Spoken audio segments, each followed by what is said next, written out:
Et direction d'abord la Guinée où le gouvernement a annoncé la fermeture de la décharge de la capitale Conakry.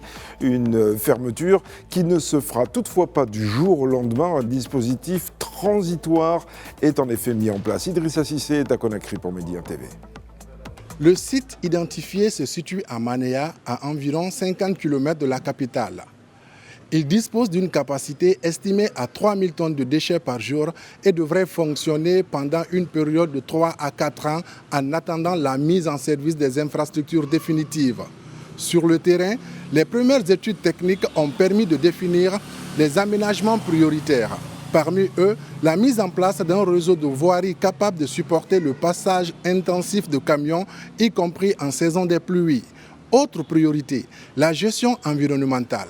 Des dispositifs de drainage, de traitement des gaz sont prévus afin de limiter les impacts sur les populations et l'écosystème. Le projet prévoit également l'installation d'un pont bascule pour assurer le contrôle et la traçabilité des déchets entrants ainsi que la sécurisation complète du site afin de prévenir les dépôts anarchiques et les intrusions. En parallèle, les autorités préparent déjà la phase suivante. Un vaste domaine de 150 hectares a été identifié. Une première zone de 10 hectares est en cours d'aménagement pour accueillir à terme près de 4 millions de tonnes de déchets issus de la décharge de Dar Salam.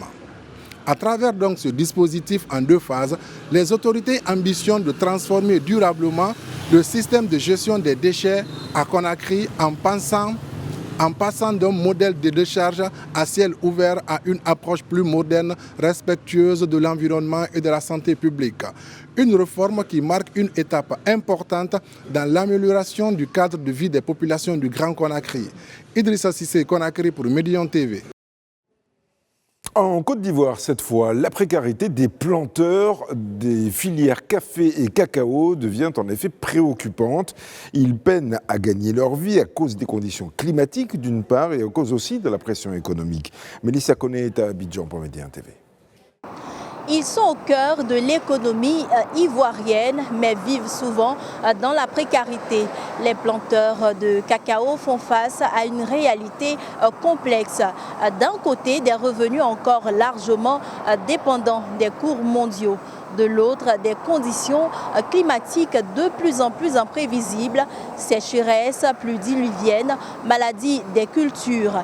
Les rendements fluctuent et les revenus aussi. La baisse de productivité pousse certains planteurs à déchiffrer de nouvelles parcelles forestières pour maintenir leur niveau de vie, contribuant malgré eux à la dégradation environnementale, bien que les prix garantis fixés par l'État. Beaucoup peinent à couvrir leurs besoins essentiels. En toile de fond, une question majeure. Comment sécuriser durablement les revenus des producteurs? Car sans planteurs résilients, c'est toute la filière cacao qui vacille. Mélissa Koné pour Média TV, Abidjan, Côte d'Ivoire. Au Niger, la saison des pluies approche et pour accompagner les agriculteurs, des tonnes d'engrais sont en effet mises à leur disposition. Les autorités veulent ainsi améliorer les rendements agricoles. Jean-Djibril William est à Niamey pour Média TV. Dans les champs situés juste derrière moi, les agriculteurs sont en plein préparatif à quelques semaines d'entamer la saison des pluies. Et ici à Niamey, comme un peu partout à travers le pays, les autorités locales viennent d'annoncer la distribution de 20 000 tonnes d'engrais minéraux destinés à soutenir la campagne agricole qui s'annonce. Une bouffée d'oxygène pour les acteurs du secteur qui nourrit plus de 80% de la population nigérienne, mais qui reste néanmoins tributaire des aléas climatiques et de la dégradation des sols.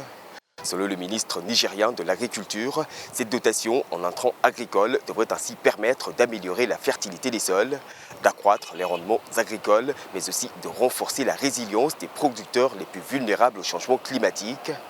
Il faut noter que ces 20 000 tonnes d'engrais constituent un appui de la Fédération de Russie dans le cadre de sa coopération avec le Niger dans le domaine agricole. Un don qui vient ainsi s'ajouter au stock de 20 000 tonnes d'intrants déjà acquis par les autorités locales dans le cadre de la préparation de la campagne agricole 2026-2027.